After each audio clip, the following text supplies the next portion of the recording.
Hi guys. सो जो लोग मुझे जानते हैं उनके लिए भी, और जो लोग नहीं जानते हैं उनके लिए भी नमस्कार।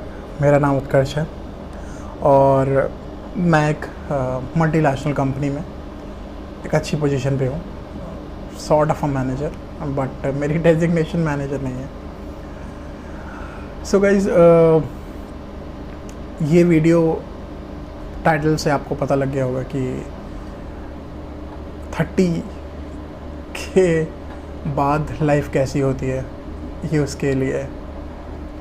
कुछ मंथ्स पहले मैं 30 हो गया एंड उसके बाद मेरी लाइफ रिवॉल्व कर गई एकदम, और समझ में ही नहीं आया कि अब करूँगा क्या, कैसे लाइफ ले जाऊँ, कहाँ पर ले जाऊँ।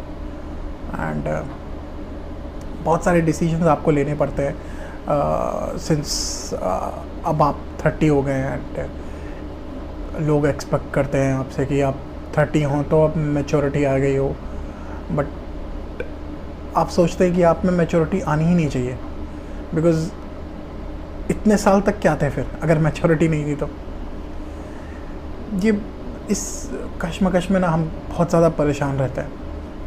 और सबसे बड़ी प्रॉब्लम पता है कहाँ होती है? सबसे बड़ी प्रॉब्लम होती है हमें जब आप किसी को भी कन्विंस नहीं कर पाते हैं कि आप एक्चुअली में चाहते क्या हैं। एंड ये मेरे हिसाब से आजकल सभी लोगों के साथ में है। किसी ने भी अगर अनऑर्थोडॉक्स करियर चॉइस चुनी हो मेरी तरीके से, एंड जिन लोगों को पता है वो जानते हैं कि I was appointed in income tax department and अच्छी पोजीशन पे, but I left my job and I started pursuing my passion which is teaching. And धीरे धीरे करके मैं उसी में ही कुछ ना कुछ करता जा रहा हूँ, बिकॉज़ माइंडसेट ही कुछ और था, कुछ और ही करना था। बट आप एक्चुअली करियर ऑप्शंस तो आप चुनते हो, बट कहाँ पर रहना है ये सोसाइटी और बाकी लोग डिसाइड करते हैं। इतना पीयर प्रेशर होता है आपके ऊपर कि आप समझ ही नहीं पाते कि आपको करना क्या है। एंड मैं उन लोगों के लिए बोलूँगा जो गवर्नमेंट की तैयारी कर रहे हैं या फिर किसी भी चीज़ की प्रिपरेशन कर रहे हैं, वॉज इट या इज़ इट वर्थ इट, ये ज़रूर पूछेगा एक दिन अपने आप से। और अगर वर्थ नहीं है तो फिर क्यों कर रहे हैं? पता नहीं, इसका आंसर मैं खुद भी नहीं दे सकता। और मैं आपसे सिर्फ एक ही चीज़ बोलूँगा कि आप लोग कांस्टेंट रहिए जो भी चीज़ कर रहे हैं उस पर। और अगर आप कोई करियर ऑप्शंस चूज़ करते हैं basis on society, basis on your family, basis on your friends, so please ये चीज़ चूज़ मत करिए। सो टॉपिक से भटक गया मैं। हाँ, मैं आज आपको 5 टिप्स देना चाहता हूँ जो मैंने थ्रू आउट माई 30 ईयर्स सीखी है। और वो 5 टिप्स हर एक एस्पेक्ट में होंगी, बिकॉज़ हर एक एस्पेक्ट्स में मैं कैसा रहा हूँ उसके ऊपर डिपेंड करता है। एंड जो मेरे एक लाइफ एक्सपीरियंसेस थे उसमें सब कुछ इन्वॉल्व होगा। सबसे पहला, करियर। करियर के लिए मेरी एडवाइस जो यंग वंस हैं एंड जो मेरे साथ वाले हैं वो मेरे से एग्री भी करेंगे कि करियर के लिए सबसे ज़्यादा ज़रूरी है कि आप एक गोल पोस्ट डिसाइड करिए और उस पर कंसिस्टेंटली लगे रहिए। आपको 11th-12th में नहीं पता आप क्या करोगे, नहीं पता है, किसी को भी नहीं पता है। नोबडी नोज़ कि आपको IAS बनना है या नहीं बनना है। जिस दिन आप IAS बनने के लिए डिसाइड कर लें उस दिन आप कंसिस्टेंटली और ट्रूथफुली उसके लिए प्रिपरेशन करें। मेरे हिसाब से कोई किसी चीज़ के लिए नहीं बना होता। ये सबसे अच्छी चीज़ है ह्यूमन के अंदर कि कोई भी इंसान पैदा नहीं हुआ किसी भी पोस्ट के लिए। मतलब मैं अगर चाहूँ तो मैं पैदा नहीं हुआ हूँ टीचर बनने के लिए, बट वो मेरी लाइफ चॉइसेस ने डिसाइड किया है। वो मेरे इंटरेक्शंस ने डिसाइड किया है, वो मेरी साइकी जो इतने ईयर्स में डेवलप हुई है उसने डिसाइड किया है।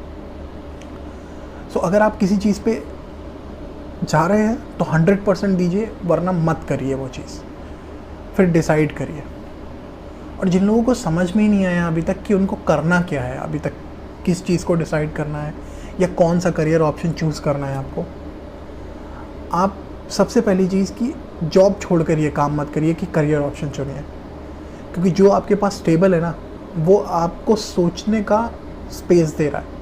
आप समझ रहे हो एक चीज़, जब आपके पास पैसे होते हैं तो आप स्टेबली किसी और चीज़ के बारे में, करियर ऑप्शंस के बारे में सोच सकते हो।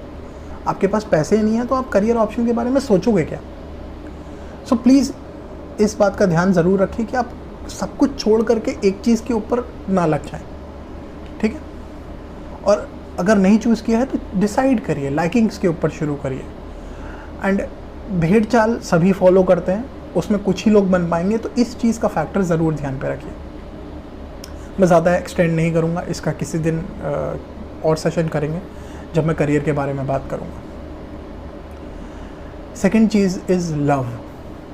बहुत ज़्यादा इम्पॉर्टेंट चीज़ है यार, ये आपकी लाइफ बहुत ज़्यादा इफ़ेक्ट करता है। मैं आपसे सीरियसली रिक्वेस्ट करूँगा आप सभी से कि ये चीज़ एक ऐसी चीज़ है जो आपकी लाइफ डिटरमाइन करती है।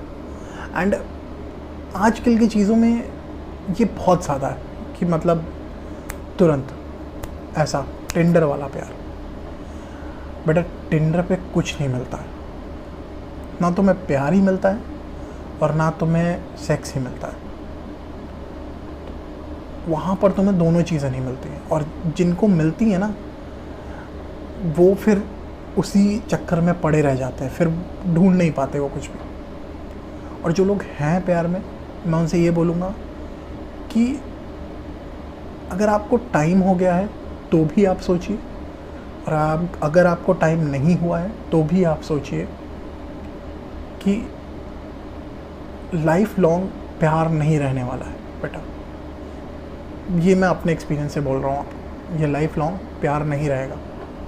जिस दिन प्यार ख़त्म हो जाएगा उस दिन क्या करोगे? सो choose your partner wisely. And अगर आपका पार्टनर आपके साथ में है तो गिव और टेक कितना 100% वो देने के लिए आपके साथ में रेडी है। ये बोथ जेंडर्स के लिए मैं बात कर रहा हूँ। Third cheese is money. So career है आपके पास में, लव है आपके पास में, मनी कैसे डिसाइड करें? Never stick to one task, ये हमेशा ध्यान रखिए। किसी भी एक टास्क के ऊपर स्टिक मत रहिए। हमेशा कोशिश करिए कि आप डिफरेंट टास्क के ऊपर हों, एक साथ में 2-3 चीज़ों के ऊपर ध्यान रखे हैं आप। एक चीज़ पे स्टिक रहेंगे, उसी पे स्टिक रहते जाएंगे, अदर सोर्स ऑफ इनकम के ऊपर आप ध्यान ही नहीं दे रहे हो। सो प्लीज़ ध्यान इस चीज़ का रखें कि आप अदर सोर्स ऑफ इनकम पे ज़रूर ध्यान दें। Okay, clear? Now fourth point which is also important, family. सब छोड़ देंगे, best friend, girlfriend, mummy papa कहीं छोड़ के नहीं जाने वाले। सो इस बात का ध्यान ज़रूर दीजिए कि आप जो भी डिसीजन ले रहे हैं उनका उनके ऊपर क्या इफ़ेक्ट आएगा। क्या आप उनकी प्रॉब्लम्स में कुछ हेल्प कर पाएंगे? क्या आप उनके लिए कुछ सॉल्यूशन निकाल पाएंगे? सो प्लीज़ फैमिली का ध्यान ज़रूर रखिए। सब छूट जाएगा, फ्रेंड्स, गर्लफ्रेंड, कुछ भी। ये स्टैग्नेंट, परमानेंट है, कहीं नहीं जाने वाला। एटलीस्ट पेरेंट्स कहीं नहीं छोड़ने वाले आपको। सो प्लीज़ इसका ध्यान ज़रूर दें कि पेरेंट्स के ऊपर कुछ ऐसा सोच के रखिए कि आपको करना क्या है, या आप जो भी चीज़ें चुन रहे हैं या जो भी काम कर रहे हैं अल्टीमेटली आपको उनके लिए करना है, ना कि खुद के लिए, ना कि गर्लफ्रेंड के लिए या फिर बॉयफ्रेंड के लिए। ठीक है, मैं जेंडर बायस नहीं होना चाहता। Fifth and most important thing is, अगर आपको लाइफ जीनी है तो एक्सपीरियंसेस लेना बहुत ज़रूरी है। मैं ये बोलूँगा कि मेरे से ज़्यादा लोग होंगे जिन्होंने करियर ऑप्शंस एक्सप्लोर किए होंगे ज़रूर। मेरे से ज़्यादा लोग होंगे जिन्होंने करियर में अपने पता नहीं क्या क्या किया होगा। लेकिन मैं आपसे बोलूँगा कि एक्सपीरियंसेस आप जब तक नहीं लेते, मतलब ऐसा है कि जब तक आपकी फटती नहीं है तब तक आपके पास में आंसर नहीं होता है किसी भी चीज़ का। सो आपको अपनी फटना ज़रूरी है, ये समझ लीजिए। अगर आपकी नहीं फटी है सो आप आंसर नहीं दे पाओगे किसी भी चीज़ का। सो एक्सपीरियंस बहुत ज़्यादा ज़रूरी है, वो किसी भी चीज़ का हो। अगर आप बाहर घूमे नहीं हैं तो बाहर ज़रूर घूमने चाहिए। अगर आपको ट्रेन में ट्रैवल करने से डर लगता है तो ट्रेन में ज़रूर ट्रैवल करें। फ़्लाइट से डर लगता है तो ज़रूर ट्राई करें। बंजी जंपिंग से डर लगता है तो ज़रूर ट्राई करें।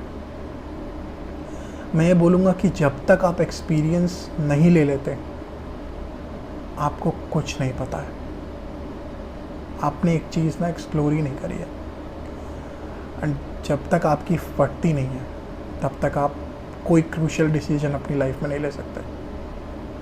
जब ऐसा हो जाता है ना कि अब क्या करूँगा, ओ फक, इसके आगे क्या, तब आप अपनी लाइफ में कुछ ऐसा करते हैं जो कोई नहीं कर सकता है। सो प्लीज़ इस बात का ध्यान ज़रूर दें कि आप ये 5 पॉइंट अपनी लाइफ में फॉलो ज़रूर करें। पसंद आया हो तो प्लीज़ सब्सक्राइब ज़रूर करिएगा, लाइक ज़रूर करिएगा। एंड एक क्वेश्चन है मेरा आपके लिए, उसका आंसर ज़रूर दीजिएगा मुझे। जो भी ये कोविड टाइम आपका चल रहा है, क्या आपने इसमें कुछ नई चीज़ सीखी है? प्लीज़ आंसर ज़रूर करिएगा। मिलते हैं आपसे नेक्स्ट सेशन में, तब तक के लिए बाय बाय, टेक केयर, नमस्कार।